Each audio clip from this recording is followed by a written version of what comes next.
Hi అండి, నమస్తే. WRN spiritual ఛానల్కి స్వాగతం. ఈరోజు అనఘాష్టమి వ్రతం గురించి తెలుసుకుందాము. అనఘస్వామి అంటే సాక్షాత్తు విశ్వంశతో అవతరించిన దత్తాత్రేయుడే. లక్ష్మీదేవి అనఘాదేవిగా దత్తునితో పాటే అవతరించింది. వీరిద్దరిని గురించి ఆచరించే వ్రతమే అనఘాష్టమి వ్రతం. మార్గశిర బహుళ అష్టమి నాడు ప్రధానంగా ఈ వ్రతం చేయబడుతుంది. కానీ ప్రతి నెల బహుళ అష్టమి నాడు ఈ వ్రతాన్ని చేయటం చాలా మంచిదని పురాణం చెబుతున్నది. అష్టమి నాడు వీలు ఇవ్వకపోతే నెలలో ఏ రోజైనా సరే ఆచరించడానికి స్వామీజీ అనుమతించారు. అనఘావ్రతం ఆచరించటం వలన సర్వవిధ పీడలు ఆపదలు తొలగడమే కాక సకల సంపదలు కలుగుతాయి. సర్వాభిష్టాలు నెరవేరి ఆధ్యాత్మిక జ్ఞానం పుష్కలంగా కలుగుతుంది.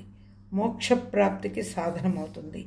ఈ వ్రతాన్ని దత్తాత్రేయుల వారే స్వయంగా కార్తవీర్యార్జుని చేత చేయించారు.